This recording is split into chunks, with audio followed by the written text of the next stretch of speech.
नमस्ते दोस्तों, आपके सामने मैं नमिता अनुराग अपनी एक नई कहानी लेकर हाजिर हुई हूँ। नाम है एवरेज स्टूडेंट। आइए सुनते हैं। अकाउंट्स के 3 चैप्टर्स, मैथ्स के 2 और इकोनॉमिक्स के 4 चैप्टर्स थे जिनकी अभी तक एक बार भी आवृत्ति नहीं हुई थी। सारांश बार बार उस प्लानर को देखता जो उसने बनाया था। कभी किसी चैप्टर की डेट्स बदलता, कभी किताबें खोलकर कुछ अंदाजे लगाता, कभी पेंसिल उल्टी करके मुंह में चबाता, कभी नाखून चबाता। टेंशन उसकी शक्ल पर साफ दिखती थी। उसे ऐसे देख मैं और टेंशन में आ जाती थी। सरू जल्दी करो, तुम ना प्लानिंग में ही बहुत टाइम वेस्ट कर देते हो, पढ़ाई कब करोगे? अभिजीत की मम्मी बता रही थी अभिजीत के पूरे सिलेबस के 2 रिविजन्स ऑलरेडी हो चुके हैं, 3रा चल रहा है। जल्दी जल्दी करो बेटा। सारांश मेरा बेटा था। मस्त मौला एक औसत दर्जे का विद्यार्थी था। फेल नहीं होता था, 65-70% नंबर ले ही आता था। उसके लिए पढ़ाई का अर्थ ठीक ठाक नंबरों से पास होना भर था। उतना ही वो उसमें अपना प्रयास भी डालता था और इतने भर के लिए वो कॉन्फिडेंट भी था। पर इधर मैं थी एक ओवर महत्वाकांक्षी माँ। इस पर सारांश को इस वर्ष 12वीं की परीक्षा देनी थी, बोर्ड की परीक्षा। मेरे और सारांश के बीच इस तरह का वार्तालाप लगभग नित्य का ही दृश्य था।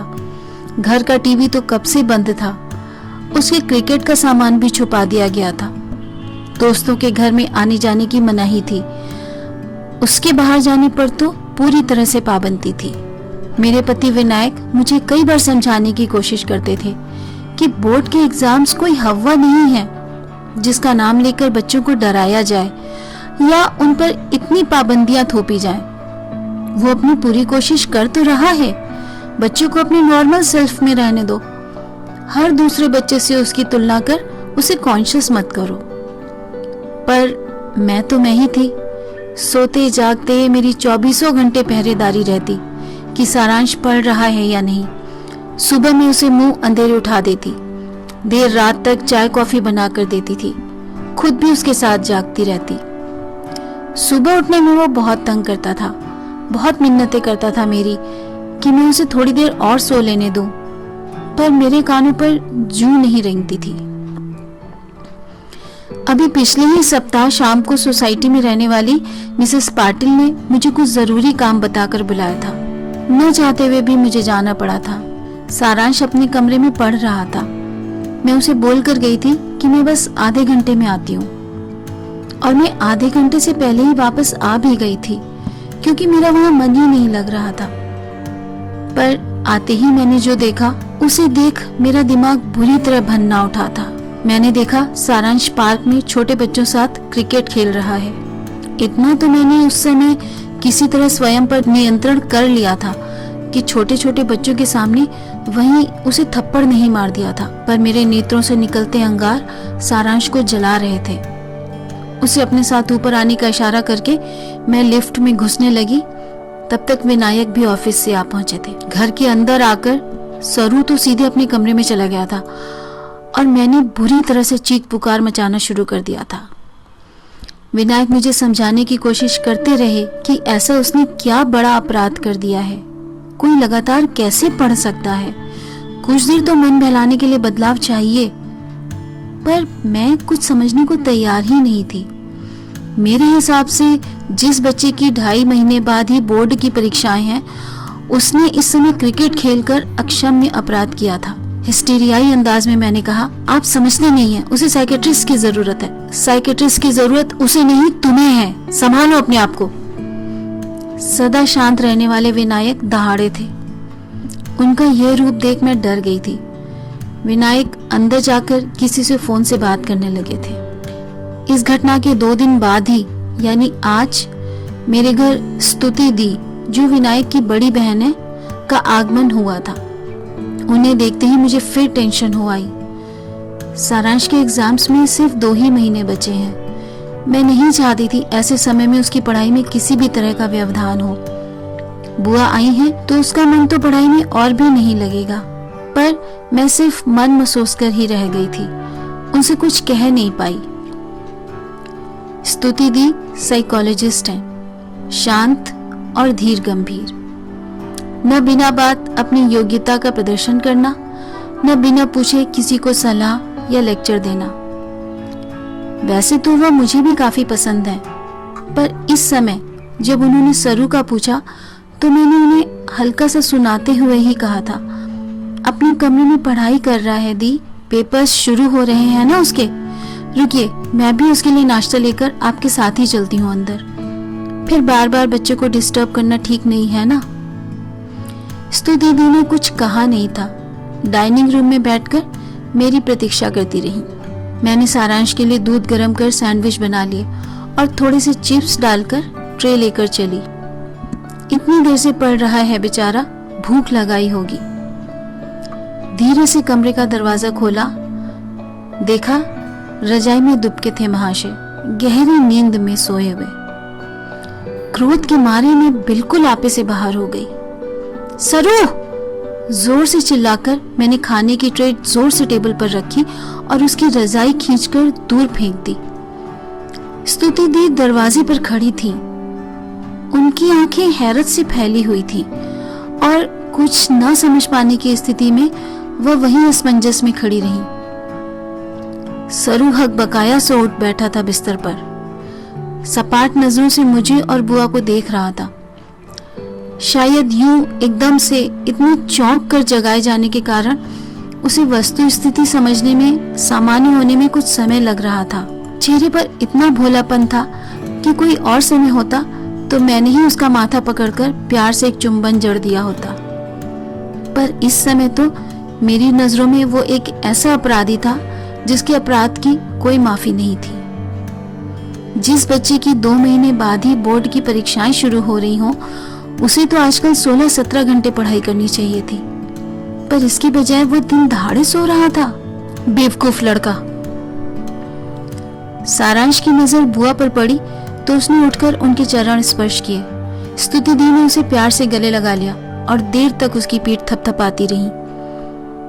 आज मेरे लिए उनकी आंखों में रोष साफ झलक रहा था। सारांश देख ना सके ऐसे उन्होंने मुझे इशारे से बाहर जाने को कहा। चिंतित और दुखी मैं बाहर निकल आई, अपने कमरे में आ लेट गई।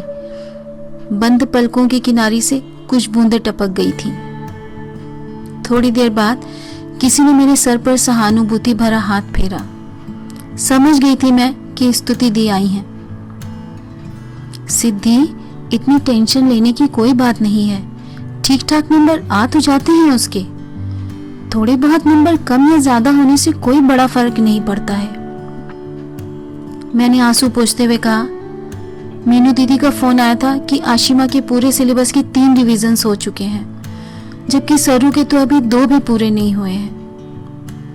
और मिसेस भटनागर उस दिन लिफ्ट में बता रही थी कि उनके बेटे के प्री बोर्ड्स में ही 85% नंबर आए हैं। वो पूछ रही थी सरू की तैयारी के विषय में। दी, यहाँ हर बच्चा बहुत अच्छे मार्क्स लाने वाला है। उस दिन किटी में भी सब ऐसी ही बातें बता रही थी। किसी की बेटी की हिस्ट्री में हाईएस्ट मार्क्स आए हैं तो किसी के बेटे ने कहीं टॉप किया है। इन सब के बीच मेरा सरू तो कहीं स्टैंड ही नहीं करता। मैं तो ऐसे में कभी कुछ बोल ही नहीं पाती। सरू दी ने खामोशी से कुछ देर के लिए सिर झुका लिया था। तो सिर्फ इसलिए कि अपनी सहेलियों के सामने तुम भी शान बघार सको, तुम उसको इतना स्ट्रेस दे रही हो। इतने दबाव में क्या वह अपनी पूरी सामर्थ्य से इम्तिहान दे पाएगा? और ये बताओ, ये जो इतने सारे बच्चे हर वर्ष बोर्ड की परीक्षा देते हैं, क्या सभी टॉप करते हैं? क्या हर बच्चा टॉपर हो सकता है? सिद्धि, हर बच्चा अलग होता है, हर एक की कैपेसिटी, क्षमता अलग होती है। इसका अर्थ यह नहीं है कि टॉपर बच्चे अच्छे हैं और औसत अंक लाने वाले बच्चे बेकार हैं या उनसे कम अच्छे हैं। बस दोनों अलग हैं। न जाने यह माहौल समाज के किन लोगों ने बनाया है कि अगर आपने IIT, नीट, UPSC जैसा कुछ क्लियर किया है तभी आपने कुछ हासिल किया है, वरना नहीं। ये तो हम बड़ों ने ही अगली पीढ़ी में यह श्रेष्ठता और हीनता की भावना भर दी है। हर बच्चा अंततः अपने सपनों को हासिल करने के लिए अपने जीवन में कुछ ना कुछ करेगा और अच्छा करेगा। परिपूर्ण जीवन जीने के लिए अधिक मूल्यवान है बच्चे को आत्मविश्वासी बनाना, दूसरों के प्रति सहृदय और सहानुभूतिपूर्ण बनाना और जमीन से जुड़े रहना सिखाना। सिर्फ परीक्षाओं में अच्छे नंबर लाना ही सफलता की गारंटी नहीं है। औसत दर्जे के विद्यार्थी क्या सफल नहीं होते? आजकल तो इतनी एवेन्यूज है, हर कोई सफल हो सकता है। हर किसी के लिए काम है, बशर्ते वह काम करना चाहता हो। आप सफल हैं यदि आप एक अच्छे इंसान हैं, यदि आपके प्रियजन आपसे स्नेह रखते हैं, यदि आप दूसरों के काम आते हैं। मत करो उससे इतनी ऊंची उम्मीदें जो उसके लिए संभव ही नहीं है। जो उसके अपने सपने हैं उनके लिए उसे पंख दो। मैंने दार्शनिक वाले अंदाज में कहा, आपके लिए ऐसा कहना आसान है दी, क्योंकि प्रियांक तो हमेशा से टॉपर रहा है। वो तो खुद ही इतना समझदार है कि आपको उसे कभी पढ़ने के लिए कहना ही नहीं पड़ता, जबकि सरू को तो हर समय पढ़ने के लिए बोलना पड़ता है। दीदी, मेरा बेटा एक एवरेज स्टूडेंट है। मैं दूसरों जितनी भाग्यशाली नहीं हूँ, वो अपने आप नहीं समझ पाता है, उसे तो कहते ही रहना पड़ेगा। सिद्धि, दी ने मेरे सर पर हाथ रखा। किसी बच्चे का टॉप करना या औसत दर्जे का विद्यार्थी होना इस बात का मानक नहीं है कि उस बच्चे के माता पिता भाग्यशाली हैं या नहीं। मेरा मतलब सिर्फ यह है कि वे माता पिता तो भाग्यशाली हैं ही जिनके बच्चे अधिक अंक प्राप्त करते हैं या टॉप करते हैं। वे माता पिता भी उतने ही भाग्यशाली हैं जिनके बच्चे टॉप नहीं करते या औसत अंक वाले हैं। बिना पूर्ण सत्य जाने तुमने ऐसी धारणा बना ली है। चलो एक बार को मान भी लें कि तुम हर तरफ सिर्फ टॉपर बच्चों से ही घिरी हो, पर यह भी तो हो सकता है कि जो तुम सोच रही हो वह पूरा सच ना हो। क्या पता जिसके किसी एक विषय में हाईएस्ट नंबर आए हैं उसका बाकी विषयों में क्या हाल है। बच्चे ने सिर्फ रट कर उसी गठन में उन्हीं सवालों के ही जवाब दिए हैं या उसका अध्ययन गहन और विस्तृत है। क्या पता उस प्रतियोगिता में टोटल बच्चे ही कितने थे। बताने वाले ने क्या समझा, फिर क्या बताया, क्या जताया, और सुनने वाले ने क्या समझा। देखो, मैं किसी को गलत नहीं कह रही, सिर्फ तुम्हारी आंखों से पर्दा हटाना चाह रही हूँ। अभी जो लड़की सरू के पास आई थी, सरू ने बताया कि उसकी वह दोस्त क्लास टॉपर है, और सरू के पास आई थी एक फॉर्म भरने में सरू की सहायता लेने। आगे मैं क्या कहूँ, मेरी आंखें झुक गई थी। सिद्धि, बच्चे इस आयु में बहुत नाजुक मोड़ पर खड़े होते हैं। इसके अलावा उन पर एग्जाम्स का भी इतना प्रेशर होता है। सिर्फ अच्छे अंक पाने के लिए हर किसी की बातों में आकर अपने बच्चे पर इतना नेगेटिव दबाव डालना क्या उचित है? ऐसे समय में उसे तुम्हारे भावनात्मक और मानसिक संबल की आवश्यकता है कि जो भी अंक आए उसके माता पिता उसके साथ हैं। हाँ, बस उसकी कोशिश अपनी पूरी सामर्थ्य भर और ईमानदारी से होनी चाहिए। भगवान न करे अगर कल को उसके नंबर तुम्हारी अपेक्षा के अनुसार नहीं आ पाए और उस गिल्ट में कहीं उसने। दीदी चुप हो गई थी। नहीं, मैं घबराकर बोल पड़ी थी। कुछ देर बाद मैं बिस्तर से चुपचाप उठी थी। सारांश के कमरे का दरवाजा धीरे से खोल अंदर झांका। वह टेबल पर बैठा ध्यान से पढ़ाई कर रहा था। थोड़ी देर पहले मेरा ले जाया गया नाश्ता अनछुआ पड़ा था। मैंने प्यार से उसके सिर पर हाथ फेरा। उसने थोड़े आश्चर्य के साथ मेरी ओर देखा। मैंने उसका सिर दोनों हाथों से अपनी तरफ घुमाकर उसके माथे पर प्यार किया। मेरी पलकें तो वैसे ही भीगी थीं। इतना करने भर से ही उसकी आंखें भी गीली हो आई थीं। अपनी रिवॉल्विंग कुर्सी घुमाकर दोनों हाथ मेरी कमर के चारों ओर लपेटकर वो मुझसे चिपक गया था, बिल्कुल छोटे बच्चे की तरह। मेरे पेट में मुंह छिपाए हुए ही रूंधे गले से धीरे से बोला, मम्मा, मैं पूरी कोशिश कर रहा हूँ, फिर भी शायद अभिजीत जैसे नंबर ना आ पाए मेरे। मेरा दिल रो पड़ा। कितनी टेंशन दे रखी थी मैंने अपने बच्चे को। मैंने कहा, सॉरी बेटा, मुझे ऐसे नहीं करना चाहिए था। माफ कर देगा ना अपनी मम्मा को? तुमको अपनी कोशिश में सच्चा और ईमानदार रहना है बस।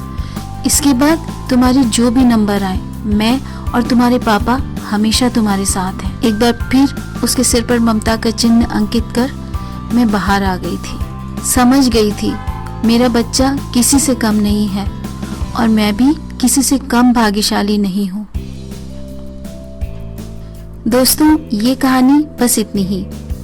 फिर मिलेंगे एक नई कही अनकही लेकर। आप सब स्वस्थ रहें, खुश रहें। धन्यवाद।